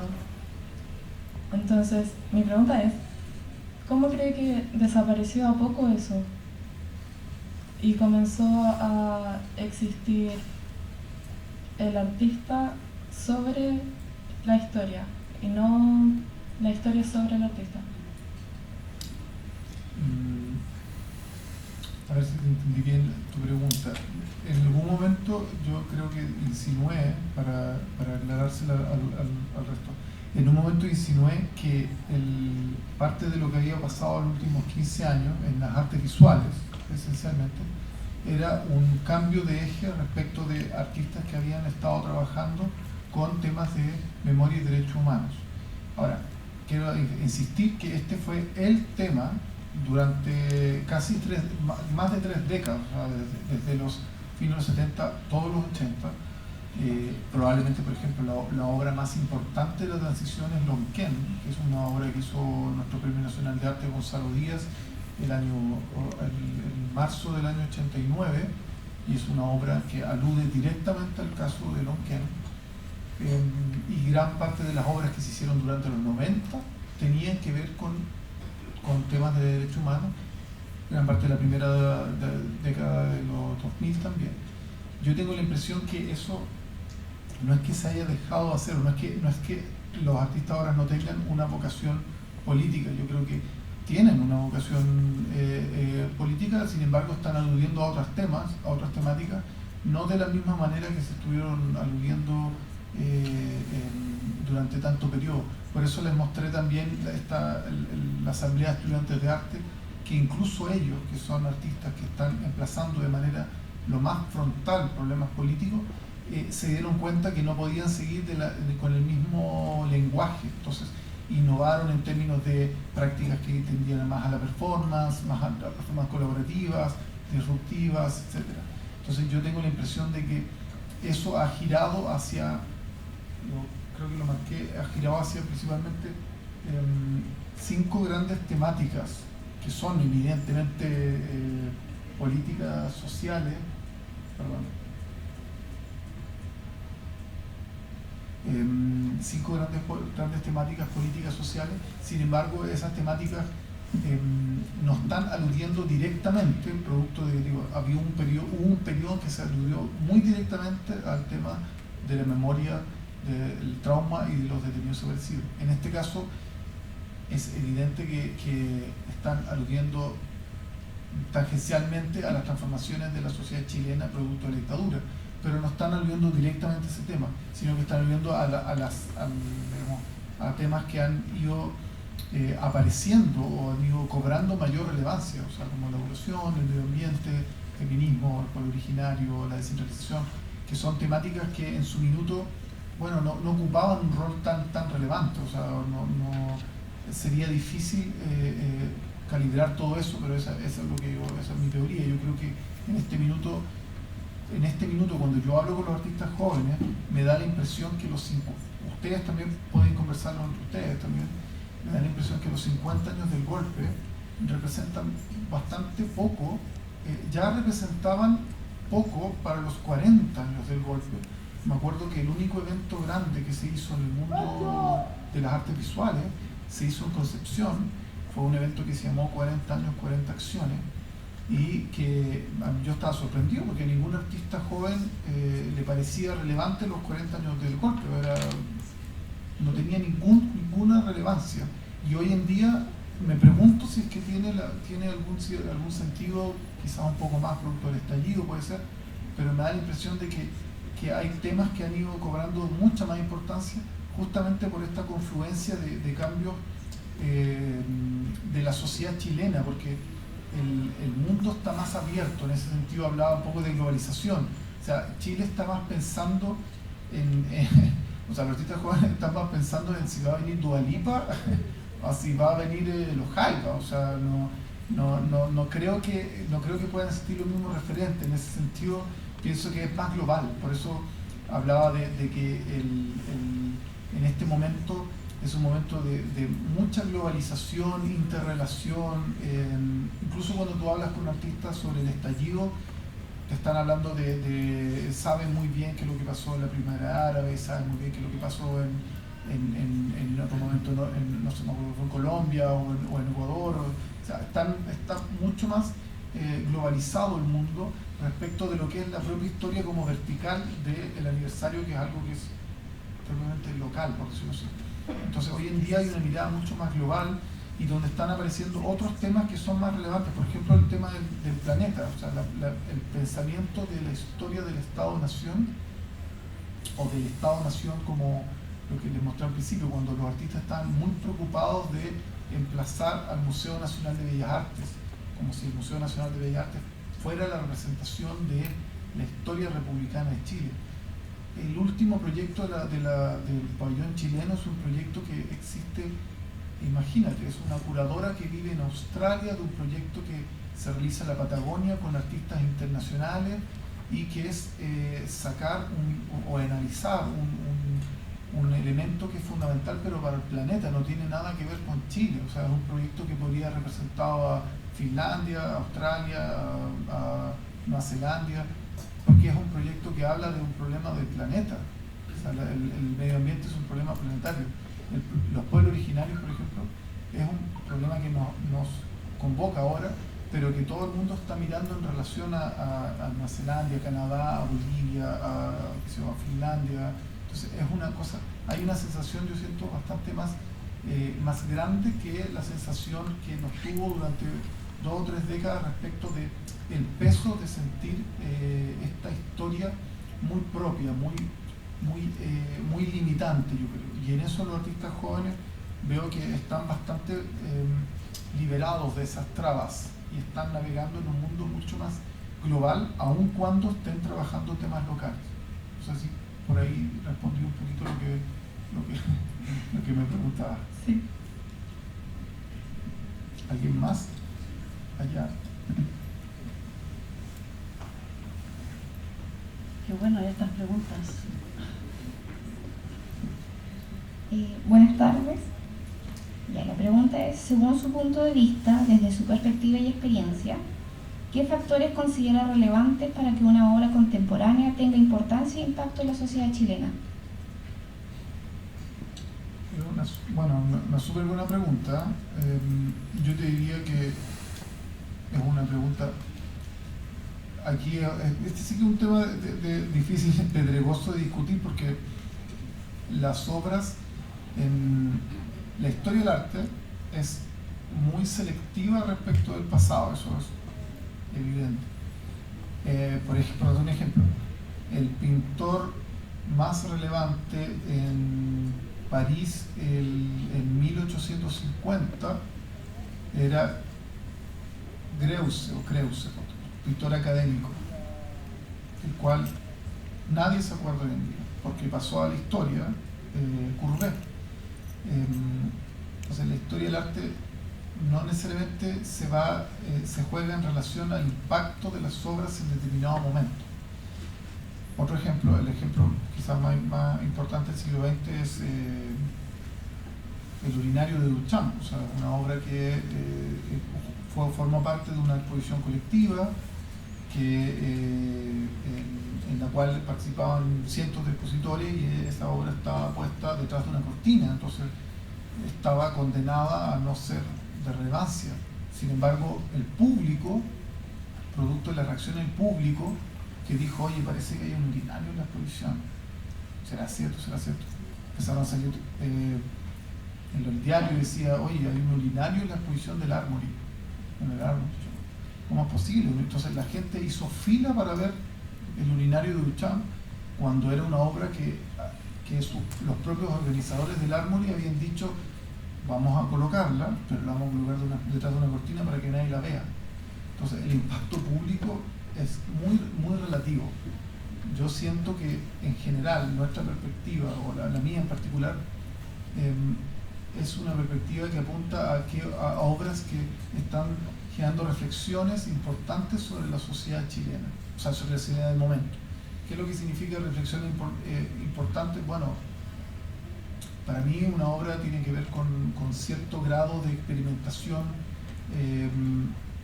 Experimentación me refiero a que esté poniendo a prueba los recursos del arte, porque está dentro del ambiente artístico. Entonces las obras que yo les mostré son obras que son muy altamente experimentales, entonces cruzan tecnologías, cruzan medios, son obras que te emplazan al espectador, porque hoy en día el espectador es muy demandante, entonces captar la atención del espectador para un artista es muy difícil hoy en día, porque es más atractivo para un espectador ir a ver una película en IMAX que ir a ver una ópera. Entonces yo creo que desde mi punto de vista una obra tiene que jugársela también en términos de su nivel de experimentación formal, tecnológica, instalativa, etc., como respecto de la experiencia. Respecto al contenido, creo que hay hay una necesidad por plantearse preguntas, una obra que se plantee preguntas, no necesariamente tiene que plantearse respuestas. No creo que el impacto social se mida por necesariamente plantear respuestas, porque obras gigantes que han planteado respuestas, por ejemplo, toda la historia del muralismo, que es lo más literal, lo más directo, la verdad es que ha ido bastante a contrapelo respecto de otras prácticas que fueron, por ejemplo, la obra de la Cecilia Vicuña, por ejemplo, que es un buen ejemplo. No me acuerdo si estaba aquí. Sí, la obra de la Cecilia Vicuña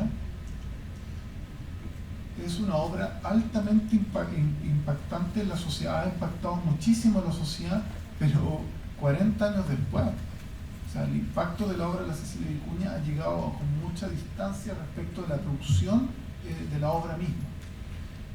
Y el ejemplo de eso, del impacto tardío de las obras o del impacto extemporáneo de las obras, probablemente el caso más emblemático de la historia del arte sea El origen del mundo de Courbet, que es una pintura que solo vio la luz pública 130 años después de su hechura, o sea, 130 años después de que se hizo la obra, la sociedad francesa la vio por primera vez. Y el impacto que tuvo, imagínate, a principios de los 90, siendo que es una obra que se hizo en 1866, el impacto de la obra fue abismante. O sea, no te puedes imaginar el impacto que tuvo en la sociedad francesa, que de repente todos dijeron, ¿cómo? ¿Esta pintura la hizo Courbet? No puede ser. O sea, estaba vuelta loca la sociedad francesa, imagínate, después del mayo 68, después de la revolución sexual, toda la cuestión. Courbet había pintado una mujer desnuda con vello. Inaudito, era imposible, era la primera mujer que aparecía en la pintura con vello público en la historia de la representación pictórica. Entonces el impacto, ahí es una reflexión para ustedes también, el impacto no necesariamente es contemporáneo de la hechura, de la recepción, puede ser que sea una obra altamente, que apareció en todos los medios, por ejemplo, La Silla, no sé si acá hay algún profesor con más experiencia, pero La Silla de Marcelo Nilo fue Humberto Nilo en el año 81 fue una obra que fue cubierta por todos los medios de comunicación, salió en el diario y todo. Solamente tuvo impacto público en la historia del arte 3-4 décadas después. Entonces es relativo el impacto. Lo dejo como reflexión. Para mí tiene que ver con eso, una alta reflexión teórica o no sé, reflexión sobre la realidad en la que está inserta, un nivel de experimentación formal, tecnológico, material en su hechura, que es un artista que está reflexionando sobre cómo se hace lo que está haciendo, pero la historia es un misterio. Oye, Ignacio, Sí. te quería agradecerle la presentación. Magnífico como los contrapuntos que generas, me llamó mucho la atención en las propuestas que pusiste al comienzo de la presentación, de que hay muchas experiencias de viaje, de traslado de un lugar al otro, como que eso juega un rol súper importante, y que luego llegas como a generar este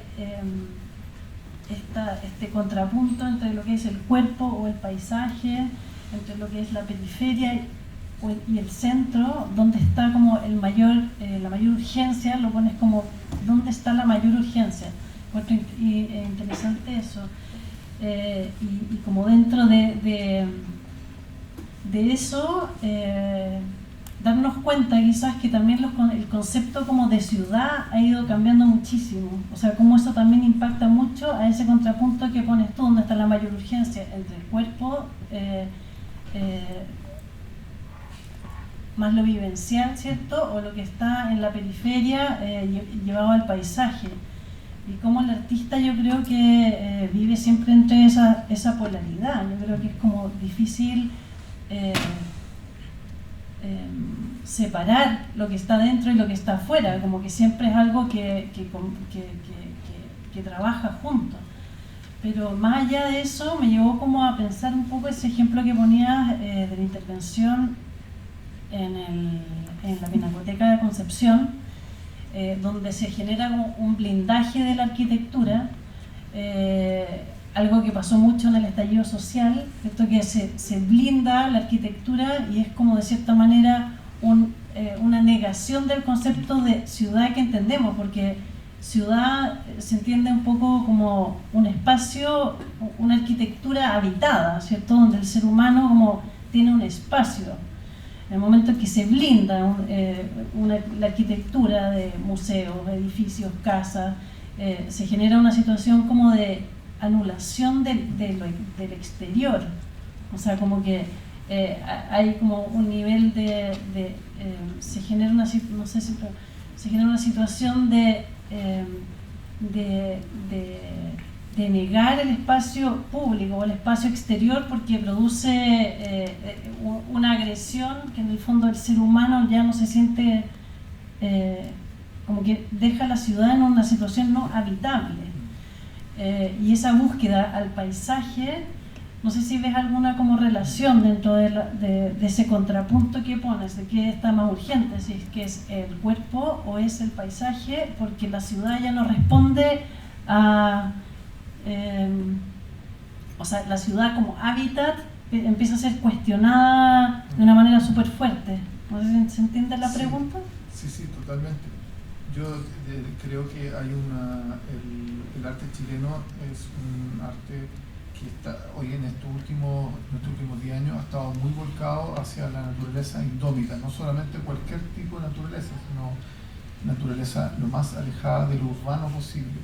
Y en eso estoy concuerdo contigo, eso algo de sentido nos tiene que hacer respecto de la relación entre el arte y la ciudad. O sea, algo está pasando con las artes visuales y la ciudad que al parecer le está haciendo o muy ajena o muy distante o muy inhabitable, como para que encuentre un hábitat más natural en el desierto, en la Antártica o en la Patagonia, como para decir chuta. Claro. Ahora, también lo complemento, aparte con lo que dices con esta obra de Concepción, lo complemento con lo que significó históricamente involucrarse con la ciudad. Por eso mostraba las imágenes de los 60 y principios de los 70. Construir la ciudad moderna para los artistas contrajo un compromiso que significó a la larga la desaparición y el exilio. Entonces también ahí hay que reconocer que ese proyecto de articulación entre modernidad urbana, modernidad arquitectónica, modernidad artística, que el símbolo más importante de ese proyecto, como comenté, fue la UNTA. Ese proyecto tuvo un desenlace feroz, y ese desenlace feroz es la persecución, la desaparición y el exilio. Entonces no me extraña, tampoco me parece tan extraño que, por ejemplo, la generación siguiente, la generación que justo le viene, es la continuadora en términos cronológicos, que es la generación, por ejemplo, donde está Francisco Sanfuentes, Pablo Langlois, Pablo Rivera, la Ángela Ramírez, todos los artistas que trabajaron con temas urbanos durante los 90, sea una generación que buscó un lugar en los intersticios del urbano, donde está la no ciudad. Entonces ves, por ejemplo, muchos artistas trabajando con pastos bajo nivel, con el cementerio, con un hospital abandonado, una casa abandonada. Entonces, claro, ahí hay una reflexión sobre lo que entre la ciudad moderna y la ciudad mal llamada posmoderna, pero la ciudad contemporánea, que es la ciudad que es la ciudad que se construyó en los 80 y principios de los 90, y ahí quedó una orfandad, y en esa orfandad gran parte de los artistas se volcaron, por ejemplo, a los intersticios del urbano, donde está la no ciudad, donde no hay necesariamente un hábitat normal, donde está, por ejemplo, Máximo Corbalán, que trabaja con los que están sin techo, Sebastián Pris, que trabaja con lo que está abandonado, con lo que está botado, con la casa, el refugio precordillerano, por ejemplo. Entonces todo eso me habla de un arte que yo le puse el arte del camuflaje, un arte que quiere estar en la ciudad, pero en verdad es una carpa momentánea en la ciudad. Son acciones efímeras, una carpa momentánea. ¿Por qué? Bueno, uno puede decir, porque ese proyecto moderno de co-construcción de la ciudad con la arquitectura, el diseño, el arte, ese proyecto moderno fue un naufragio, por eso. Ese proyecto naufragó. O sea, en ese naufragio quedaron un barco a la deriva, destrozado, y sobre ese barco a la deriva destrozado, por llevarlo en términos de imagen, en ese barco a la deriva destrozado se subió Sebastián Pris, Pablo Rivera, y ahí hay obras muy interesantes, pero que nos están hablando de las ruinas de la modernidad. Por eso también hablaba un poco de la Valentina Cruz, que lo único que nos queda es algo quemado, o de la Cecilia Vicuña, que son las hojas secas. También hay algo, por ejemplo, entre la relación entre modernidad y ruina de modernidad. No sé si te respondo, pero también pienso que en el caso de los artistas jóvenes hay un factor distinto, que es que la ciudad hoy en día está en todo, o sea, está en la nube. Entonces, un artista que va a la Antártica no deja hoy en día de estar fuera de lo urbano, como decía Enrique Lefebvre. Lo urbano no es la ciudad, lo urbano es la urbanidad, hasta dónde se estiran las carreteras, hasta dónde se estira la conectividad. Y la carretera, hoy en día, la carretera digital llega hasta la Antártica, ¿no? El teléfono satelital, en la Patagonia vas a tener fibra óptica austral. Entonces, la conectividad del mundo globalizado, donde tú ya no hay una parcela del planeta donde no entre el ojo de la visión tecnológica. Ahí uno dice, bueno, el artista está buscando una frontera donde no está llegando nadie más, pero igual está generando una mediatización que es tecnológica, está generando archivos tecnológicos. No te diría, no lo siento que sea como en el caso del land art, como el land art de los 60 era, bueno, busquemos un arbolito en la punta de un cerro donde no llega nadie más, y puede ser un caminito, Richard Long, puede ser un caminar por un paseo, ahí no llega nadie. O sea, yo caminé por ese paseo y fui el primer ser humano, según Richard Long, el primer ser humano que caminó por ahí, por ese paseo, di 50 vueltas y generé un camino por primera vez que el ser humano caminó. Pero en la Antártica no, en la Antártica está mediatizando todo, está mediatizándolo tecnológicamente. Entonces, en ese contraste, yo situaba un poco el poner el cuerpo horizontal, frontal, versus el quitar el cuerpo, pero colocar la imagen tecnológica, el sonido digital. Entonces, ahí no digo, quizás exageré en términos que son oposiciones, pero son puntos de vista que me llama la atención la diferencia. Ahora, por otro lado, también lo que hacen Paula Baeza y Sebastián Ferfuqueo no deja de ser también una pieza de videoarte, una pieza de videoarte que circula por medios internacionales, por galerías internacionales. Pero sí es interesante esto, que ellos viniendo de pueblo originario están apelando a poner el cuerpo y poner el lenguaje, poner el logos de los propios pueblos originarios en un territorio que había estado dominado por la cultura occidental. Ese contraste, elegir colocarlo, elegir poner el cuerpo, es una estrategia que a mí me parece muy interesante, que es algo que uno ve también en el trabajo, por ejemplo, de Bernardo del Sur, lo ve en el trabajo de Pancho Huichaqueo. O sea, hay artistas que están justamente situando esa reflexión. Yo creo que eso, en ese sentido, esa estrategia me parece que entra en un contraste a veces con la estrategia, por ejemplo, de Enrique Ramírez, que es este barco que navega, donde navegan las mercancías, pero nadie lo maneja, o sea, una mirada satelital. Lo mismo la Francisca Montes, una vista aérea de un aeroplano que circula y saca fotos como si fuera el auto de Google, pero es un avión. Pero aquí no, aquí hay una estrategia muy fuerte de decir, en mi historia, mi propia subjetividad está marcada y mi subjetividad atraviesa, y yo quiero colocar mi subjetividad ahí. ¿Más preguntas por ahí? Gracias, Ignacio. Por acá. Sí, pero un poco lo que estabas conversando ahora, un poco cómo ves tú esta relación entre como arte, artistas chilenos y arte mapuche.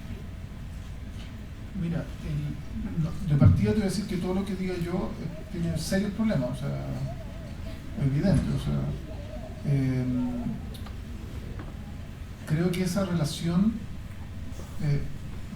partiendo por eso, o sea, partiendo por decirte que cualquier cosa que hoy día salga de un historiador del arte que ha tenido privilegios, diciéndolo, porque eso es imposible no transparentarlo, que ha tenido privilegios, que estudió en una universidad consagrada a una visión bastante patriarcal, tradicional de la historia del arte, tiene serios problemas. Yo creo que estamos en un proceso, yo diría que personalmente yo estoy en un proceso primero de ver, aprender y escuchar mucho. Eso es esencial para las personas que tenemos una voz, que se nos ha dado una voz.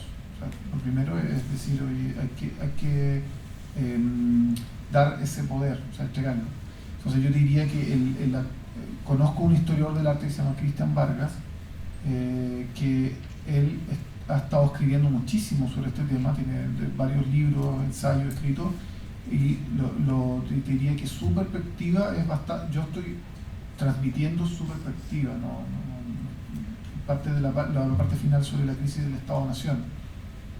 Lo sobre el poder del cuerpo lo cito un poco, lo dije yo, digamos, pero lo de la crisis del Estado-Nación es algo que él ya ha trabajado, o sea, en sus textos, por ende yo lo traigo a colación sin citarlo, pero él sabe evidentemente que yo he leído sus textos y lo admiro mucho. Entonces me parece que él está planteando eso. Hay artistas chilenos que están cuestionando el Estado-Nación, y eso genera una gran reflexión respecto de si esto va a significar otra nación, si representan ellos una voz de otra nueva nación, o bien yo siento que más bien, mi perspectiva es que estos artistas no están como, no es lo mismo que el activismo por la causa, en el sentido que hay un resultado, hay una obra que es muy compleja de analizar, tiene muchas aristas, no tiene una sola lectura. Por ejemplo, El pueblo tiene arte con Allende. El pueblo tiene arte con Allende son artistas, 30 artistas militantes, todos de partidos políticos, que tenían una línea y que están apoyando el gobierno del compañero Salvador Allende, y esa imagen está al servicio de la revolución. Eso ocurrió, fue así, y tuvo su época.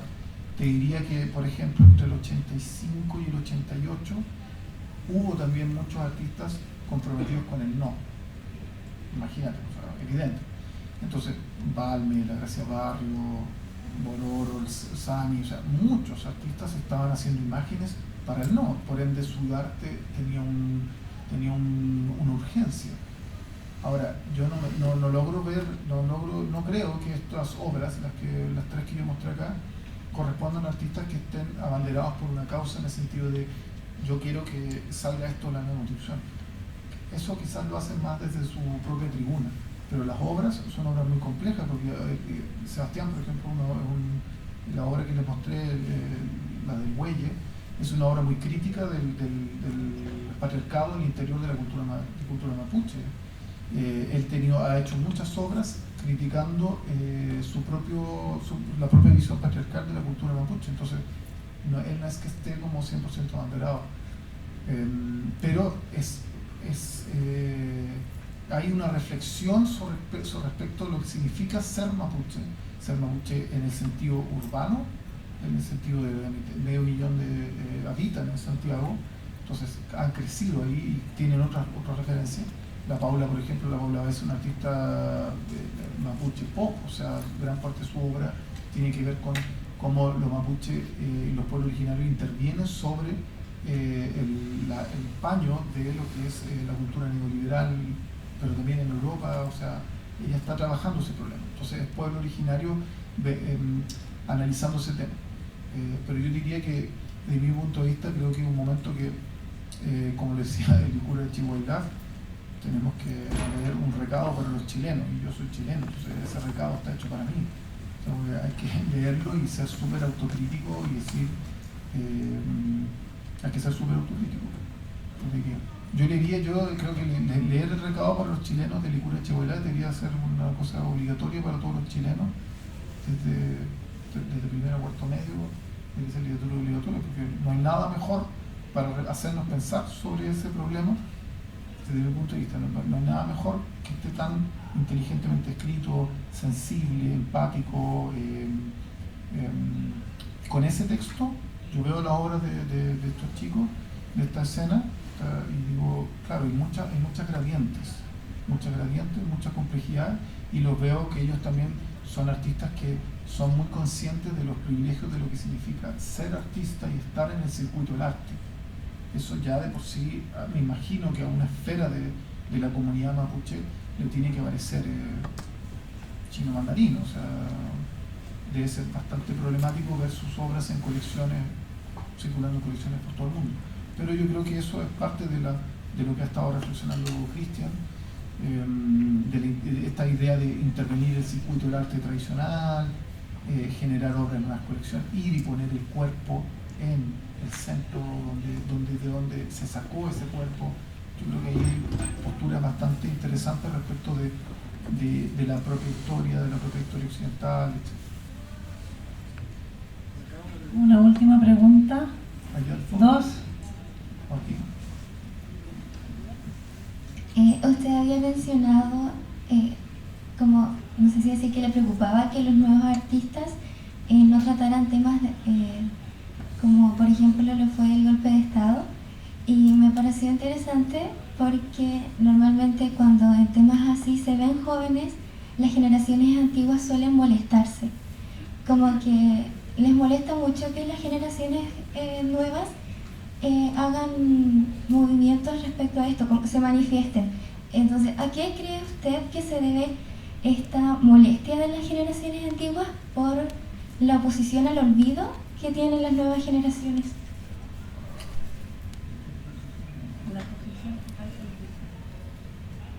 ¿Te refieres así, qué es lo que le sucede a los artistas de una generación anterior respecto de artistas jóvenes que abogan por una desmemoria o están... No, que abordan el tema. Que abordan el tema. Yo te diría que, como decía en una columna del show Jocelyn Holt, nos falta mucho psicoanálisis. De hecho, yo soy descendiente mi abuelito es polaco judío, y los temas de la memoria para la generación, para la primera imposible hablar, para la siguiente son traumas, para la tercera muchos de los temas de los traumas de la memoria se pueden trabajar en la tercera generación, porque hay una intermedia que no se puede, porque están muy castigados por gusto del silencio, y el silencio, este trauma genera efectos muy castigadores, muy represivos, muy autoritarios. Ahora, igual, yo te diría que en general mi percepción del arte joven es que está muy desprejuiciado, muy. Y eso ¿qué significa? Significa que está bastante más conectado con lo que decía, con una cosa mucho más global, y sin necesariamente pensar en la localidad de donde ocurren las cosas. Cuando yo entré a la universidad, me acuerdo específicamente, creo que lo hablamos aquí en la mañana, que a los artistas se les exigía constantemente hacerse cargo de todo. O sea, vayas a trabajar con un vaso de vidrio, bueno, tienes que hacerte cargo de la fábrica de donde se construyó ese vaso de vidrio, de la forma que tiene ese vaso de vidrio, de si tiene espejos, y cómo le llega luz.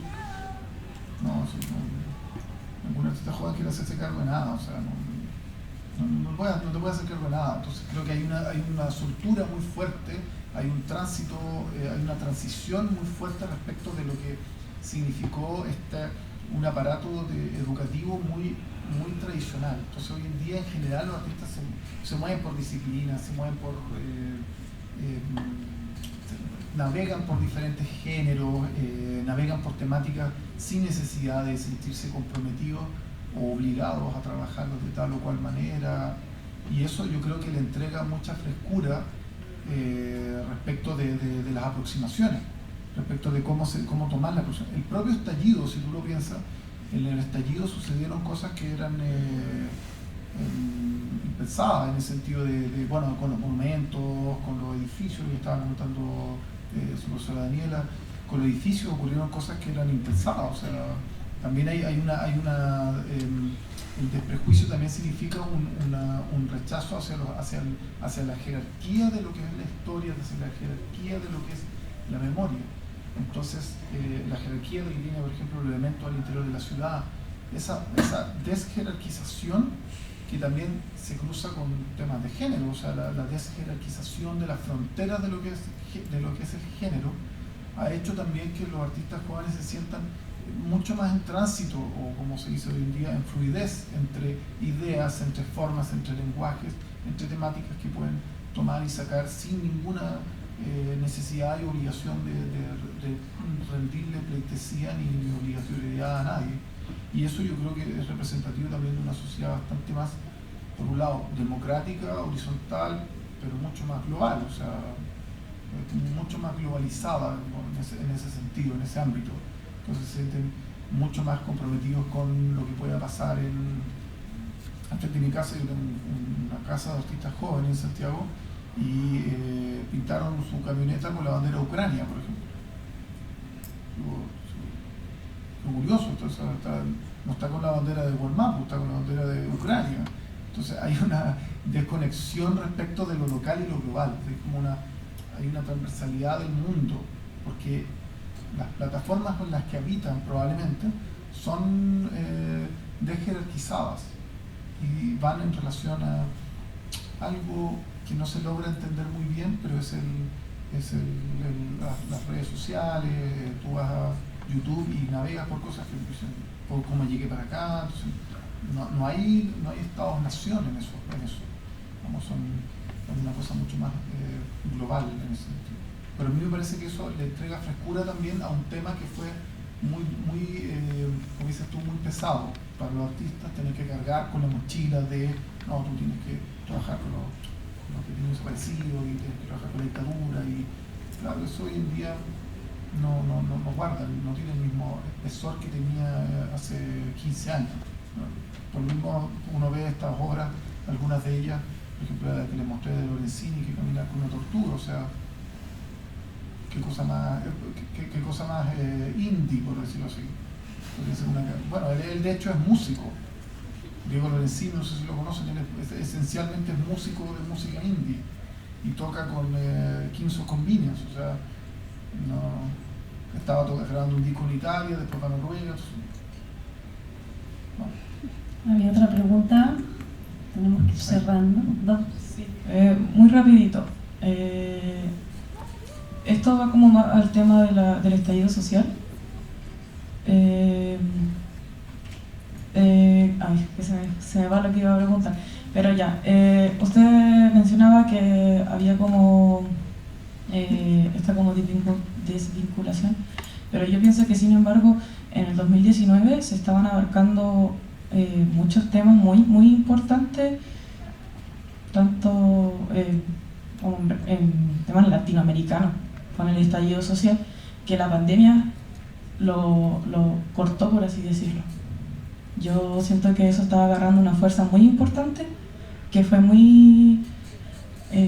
fue frenada de golpe con esta pandemia. Mi pregunta es cómo usted encuentra que la pandemia afectó todo eso en ámbito artístico. Sí, esa es la pregunta de ahora. Estoy contigo completamente de acuerdo. Quiero mostrar.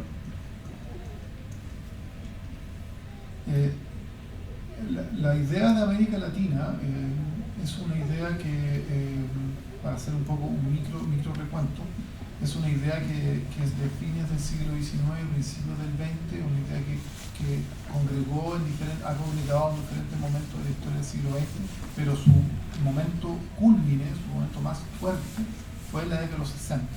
Y dentro de algunos de los, como del germen de esa idea de América Latina, estaba, como podrá imaginarlo, la diferencia con el primer mundo, o sea, con poder independizarse de la presencia de Estados Unidos o de Rusia. Entonces estaba aunado con esa idea de América Latina, estaba aunado con lo que se llamó en su minuto como la tercera vía, o sea, tener otros, o lo que hoy en día se llama como el sur, o sea, nosotros dicen no miremos al norte, miremos al sur, o sea, Sudáfrica, Australia, el cono sur, ya.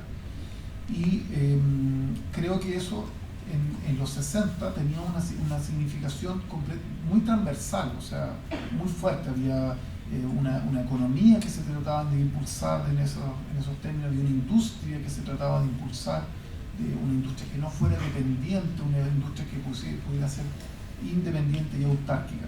Entonces la idea de América Latina tenía un trasfondo sociocultural muy fuerte, o sea, y una posibilidad también muy fuerte. Pensar que la nacionalización del cobre, había muchos procesos sociales, por ejemplo, el desarrollo de industrias nacionales, y eso estaba aunado con Brasil, con Argentina, con México, ya. Yo concuerdo contigo que la idea de América Latina tuvo un revival fuerte en el estallido, ¿ya? Y no solo en el estallido, probablemente viene de movimientos un poco más autárquicos, movimientos anarquistas, movimientos universitarios que lo han seguido manteniendo. Mi percepción es que, producto de que, no lo podría decir en ciencia cierta, pero mi percepción es que vivimos en un mundo demasiado globalizado como para solo relacionarse con América Latina. Por ende, aunque se esté pensando en esta idea de América Latina un poco en sintonía como había sido los 60, la verdad es que uno veía en el estallido también una fuerte presencia de símbolos que eran internacionales, por ejemplo lo mismo de las tesis. O sea, las tesis, por ejemplo, que fue una acción que se hizo, me acuerdo que en Valparaíso la primera vez, después en el Estadio Nacional, a la semana siguiente se estaba haciendo en Turquía, en el Parlamento. Entonces, el efecto de lo que se pensaba antiguamente como América Latina para América Latina, eso yo tengo la impresión de que tiene poca continuidad, producto de que está más globalizado el mundo y los centros del mundo no se comportan de la misma manera. O sea, hoy en día hay curadores de arte latinoamericano en el Brooklyn Museum, el Reina Sofía remodeló toda su colección de arte en base pensando América Latina. Entonces hay una 40%, por ejemplo, 40% de la población de Estados Unidos es latina. Entonces ha cambiado bastante como visión. Y yo concuerdo que ha habido un revival, pero me parece que las posibilidades que tienen en términos tanto culturales como económicas de desarrollo de los artistas chilenos, por ejemplo, en un circuito latinoamericano,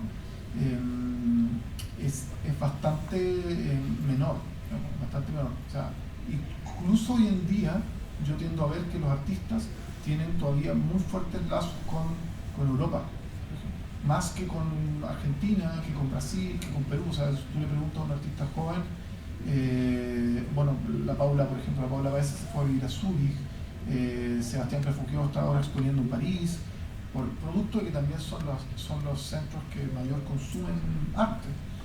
Pero no logro ver tampoco tanta hermandad entre escenas como las muy cercanas, que son las escenas con Argentina, Brasil. Entonces en ese sentido veo un sentimiento social como hacia América Latina, pero quizás lo veo más como intelectual, o sea, América Latina como un norte, como una aspiración social y todo, pero los artistas en general los veo bien enfocados a un mundo global. Pueden estar porque van a residencia a Japón, porque Chile y Japón tienen la relación de los terremotos, por ejemplo, o van a residencias a muchas partes del mundo. En eso el arte se ha vuelto muy global. Por eso que está tan cercano, el arte contemporáneo está tan cercano de los circuitos más globales, o sea, más como las comunicaciones, como la arquitectura también es bastante global en ese sentido. Nosotros tenemos arquitectura arquitectos que se exportan como agentes relevantes. O sea, el director del MAM, por ejemplo, el director del Museo Arqueológico de Chiloé, es un consultor internacional en reconstrucción de ciudad y trabaja para la ONU. O sea, Peso y el Mauricio con la Sofía van a hacer clases a Chicago 6 meses. Estamos globalizados. Oye, Ignacio, nos vamos a quedar con muchas ganas de seguir escuchándote. Parece que lo vamos a tener que volver a invitar de todas maneras. Va a ser una invitación que va a quedar pendiente. Te agradecemos muchísimo la presentación. Despertaste muchas preguntas en los alumnos y las alumnas, cosa que no siempre ocurre, así que me alegra muchísimo, creo que hubo harta interacción y interés por los temas que expusiste, así que nada, te agradecemos muchísimo y agradezco mucho también las participaciones de parte de todos ustedes, así que damos por cerrada la jornada de hoy. Muchas gracias.